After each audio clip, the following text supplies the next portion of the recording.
மாடி தோட்டத்தில் இயற்கையான முறையில் வீட்டு கழிவுகளை உரமாக பயன்படுத்தி ரசாயன கலப்பில்லாத காய்கறிகளை விளைவிக்கிறார் கோவையைச் சேர்ந்த சித்ரா என்கிற பெண்மணி. உணவே மருந்து என்பார்கள். ஆனால் இயற்கை விவசாயம் மாறிப்போன நிலையில் நாம் உண்ணும் உணவுகளிலும் காய்கறி பழங்களிலும் அவற்றின் இயற்கையான சத்துக்களை விட அவற்றை வளர்ப்பதற்காக பயன்படுத்தும் பூச்சிக்கொல்லி உரம் உள்ளிட்டவற்றின் தாக்கமே அதிகரித்து வருகிறது. இதற்கு மாற்று வழியாக தம் வீட்டிற்கு தேவையான காய்கறிகளையும் பழங்களையும் தனது வீட்டு மொட்டை மாடியிலேயே இயற்கையான முறையில் விளைவிக்கிறார் சித்ரா என்ற கோவை வாசி பெண். தேவையில்லாமல் ஒதுக்கப்படும் பிளாஸ்டிக் கேன்கள் இவரது வீட்டு மொட்டை மாடியில் செடிகளின் தொட்டிகளாக மாறுகின்றன.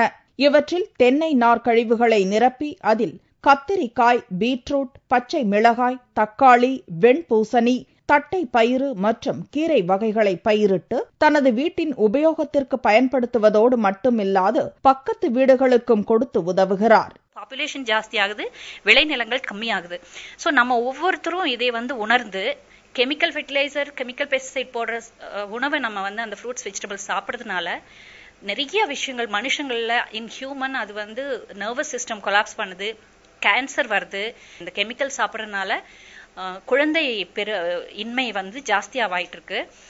அது இல்லாம ஒரு வீட்டுக்கு உண்டான காய்கறிகள் நம்மளே ஈஸியா நம்ம வீட்டுல கொஞ்சம் இடத்த வச்சு வளர்த்த முடியுங்கிறப்ப நம்ம ஏன் கெமிக்கல் பெஸ்டிசைட்ஸ் ஃபெர்டிலைசர்ஸ் யூஸ் பண்ண காய்கறிகளை சாப்பிடணுன்ற அந்த அவேர்னஸ் நம்ம எல்லாருக்கும் வரணும். கண்டிப்பா மாடி தோட்டம் என்பதை விட பதுமை தோட்டம் என்றே குறிப்பிடும் சித்ரா தற்போதைய காலகட்டத்தில் பெண்களுக்கு மலட்டுத்தன்மை, புற்றுநோய், இரத்த அழுத்தம் போன்ற கடுமையான நோய்கள் வருவதற்கு நாம் உண்ணும் உணவில் கலந்திருக்கும் பூச்சி மருந்துதான் காரணம் என்கிறார்.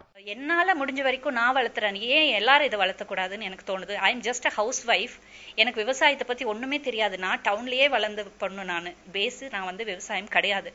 ஆரம்பிக்கும் போது கொஞ்சம் கஷ்டமா இருந்தது. ஓகே, ஒரு தொட்டில் இப்படி வைக்கணுமா, இவ்வளவு போடணுமா, எவ்வளவு தண்ணி ஊத்தணும், அதெல்லாம் கொஞ்சம் ஒரு கஷ்டம் இருந்தது.